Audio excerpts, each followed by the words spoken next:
Hey guys, it's a Chess Shark here helping you improve your game fast.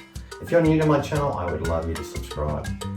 Alright, let's look at common checkmate patterns. Now, a really great way to improve your game is to learn these common checkmate patterns. They come up time and time again in chess games, and sometimes the positions are complicated, but if you've seen these patterns before, you can identify them quickly in gameplay. Pattern recognition, get better at it. Okay, so let's look at the first one. This one is called a back rank checkmate. It's a simple checkmate and happens often when there's a castle position and rookie decides to go out and leave the king unguarded. In this case, he's going, oh, I'll go and attack this knight. So this back rank, the first rank, has nothing defending the king, and so pretty obvious. What's this rook going to do? Yeah, just come down here to e1, and that is checkmate, game over. This is very common, happens all the time for beginners who leave this back rank guarded. So you've got to have a rook or another piece back here defending this e1 square. Might not be a rook, it could be something else. If you want to get your rookie out, just down there, might be a knight. As long as you've got this, wherever the attack's coming, you have that square defended. So the other option is, if you do get your rook out into the attack and leave your king, you can create space sometimes where you may move your shield in a castle position. As a general rule, you want to keep your shield there, but sometimes if there's threats, you need to create some space for your king to escape. So that is the back rank checkmate. Let's look at another super common checkmate, the electric fence checkmate. You can see here the queen's got a big electric fence running across the 6th rank. We've got the rook on the 7th rank. The king can't go up at the moment because he gets electrocuted by rookie.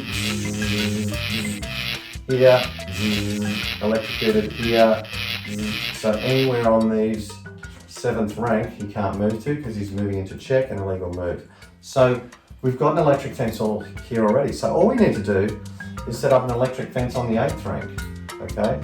Now, sometimes beginners do this and they go, oh, there's the checkmate, we've got an electric fence here, but no, there's a hole in the fence. You just let the king out of his trap position and he can come onto the 7th rank.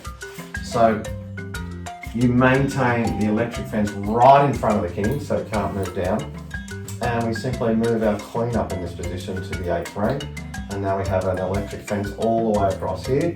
Can't go here, can't go here, can't go anywhere on the 7th rank. Every square he moves to, he is trapped. Checkmate, game over. Okay, let's look at the kiss of death checkmate. Funny name, right? Alright, so in this position, we've got the queen and knight working together. They have a double attack on one of black's pieces. Can you see the piece that they're attacking? Yeah, it's the g7 pawn. We can come down and take that with the knight, but that's not the right move. We want to take it with the queen, and that is kiss of death. Saying good night, kingy, game over for you, and the king can't take it because the knight is protecting the queen. It could be with another help. It doesn't have to be a knight. Quite often, as long as you can get a piece defending the queen when it takes the g7 pawn, it is game over. So we can see this attack here.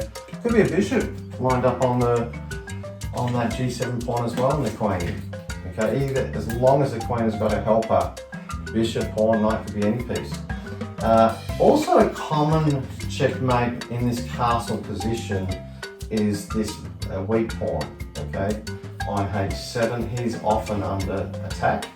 And this is, sometimes you will need to move your shield. A simple way to stop this checkmate, here's the checkmate threat here with queen.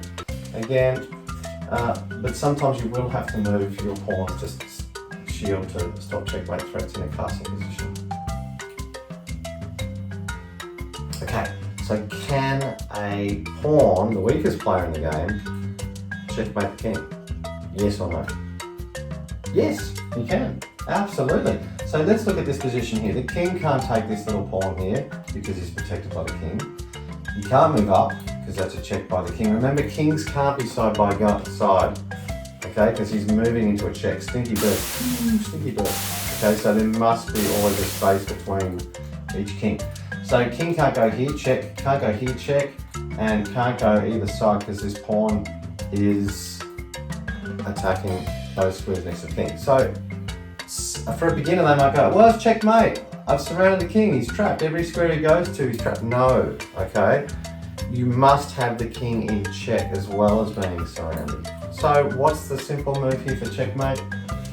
The pawn to f7. All you gotta do is get him in check. He's already surrounded. And that is game over. The king cannot take this little guy because he's got backup from king. So there you go. Okay, let's look at checkmate with bishops. Getting bishops together on side by side on diagonal is very powerful. So this is a pretty obvious one. Where's the checkmate here? This bishop's covering the green diagonal, king escaping. So simply we get our white squared bishop and we put him on the white diagonal on e4, and we now have the king in check and he can't get out. This pawn stopping him moving, game over. So there you have it. We've got 5 common checkmates. We've got the back rank checkmate. We've got the electric fence checkmate. We've got the kiss of death checkmate. We looked at a checkmate with a pawn and king, and lastly 2 bishops checkmate. So look for these patterns in your games, okay? And that will help you get checkmates quicker. I hope you enjoyed this video. If you did, I would love you to subscribe to my channel and click the like button. It's over from the Chess Shark. I will see you next time.